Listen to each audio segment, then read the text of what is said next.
Hey, how doing? Holmes here, and welcome back to some more Black Myth WuKong boss guides. Today we are going to be taking on the Keeper of the Flaming Mountain and the Yin-Yang fish. So, yeah, I'm going to be using Rock Solid skill for the top spell, and then Immobilize for our, I guess, square spell. So yeah, the boss itself, I guess the first phase would be more annoying than the second phase, because this first phase I can summon. The second phase is pretty easy.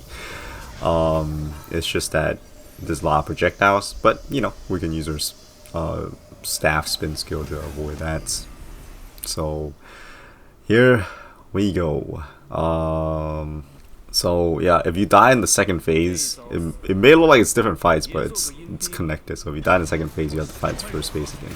This is a grab right here. You can see that there's like a yin-yang on the ground.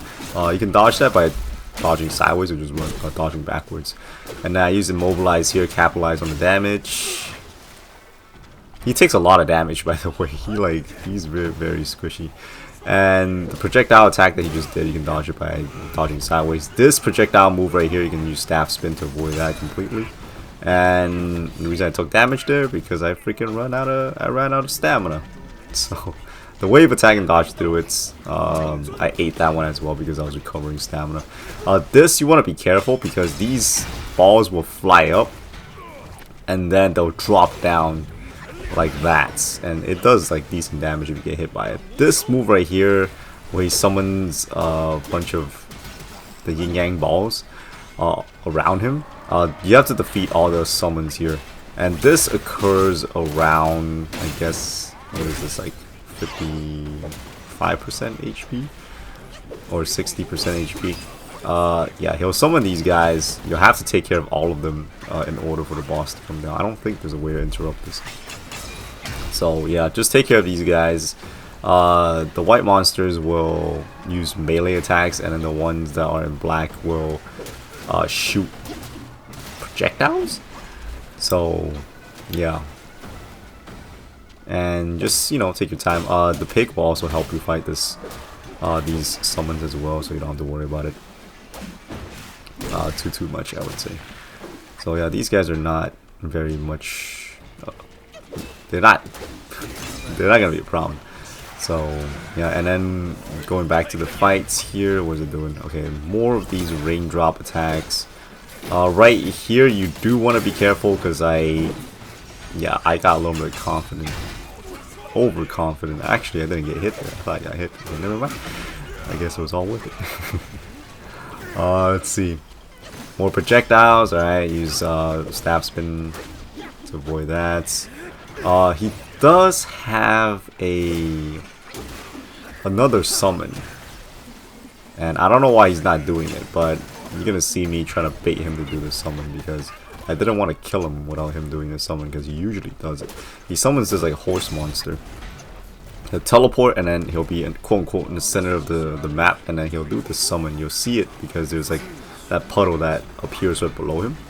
I guess not really puddle, it's just like the little tornado. And then there's the horse demon, and then you have to take care of its health to like really beat the first phase. So most of the attacks consist of 3 hits. Sometimes the first 2 hits are fast, and the third hit's late, or sometimes it'll just be like triple delayed attacks. See, it's most of the time it's just 3 hits, like 1, and then you can also use your rock solid skill to quote unquote parry it, so that's pretty good as well. So that's why I chose to have that in this fight. And there you go. Horse monster is not too tough either. It's just a good thing there's a solo fight for the horse monster. If there's 2 of them, I feel like that would have been a challenge. Alright, so I'm not gonna show the entire cutscene, but basically he'll summon this fish here, and these 2 fights are connected, like I said in the beginning. There's no like, it's not like the yellow brown fight where it's kind of like separated. This is connected. So the fish is not too bad. It's actually pretty freaking easy. When it does that, like when it rears up like that, just be careful. It's gonna do an overhead tail sweep, and then when it looks to the side like that, it'll do a 360 spin. And then when it jumps up like that, it'll do a splash, which which you can dodge those by just dodging to the side. That extra big ball that it throws at you, you cannot use your staff spin to counter that or block that. Okay, so just dodge to the side to avoid that. The tail like slam, there is a little bit of delay, so be careful. When it flies up like that, get ready to use your staff spinning skill because it'll rain down all these projectiles. So you can just hold that, assuming you have it fully upgraded. If you don't, try to fully upgrade it, so you can like survive these projectiles. It's very handy for this. So it jumped away again. It didn't do the splash this time, so I'm just gonna use immobilize, hold them real quick, and full combo on ya. Alright, let's see what else you got. Fishy. Alright, look to the side.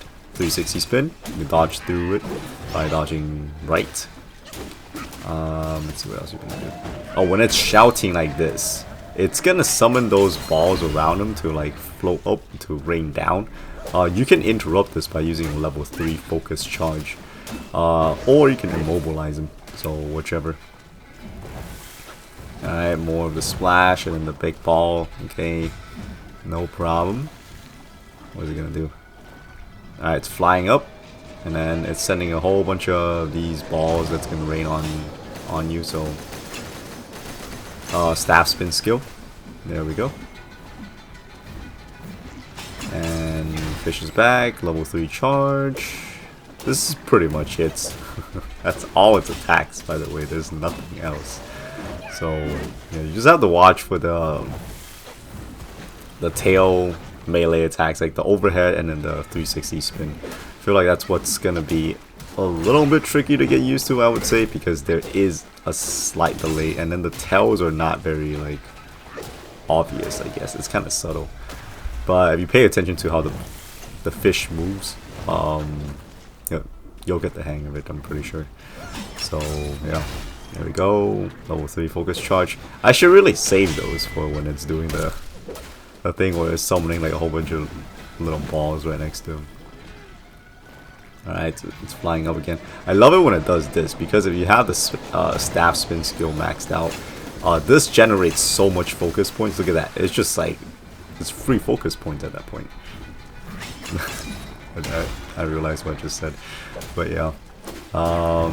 There's a spin attack again. I don't even know what happened there. I think I just walked around it and missed. Alright, so it's doing this shout again, summoning all those tiny ball things around him. And this time it did a rolling attack, so that's new. You can dodge through that, I'm pretty sure. You can also use rock solid stance, the skill, to block all its melee attacks. So yeah, that's it for these 2 boss fights, I guess, technically.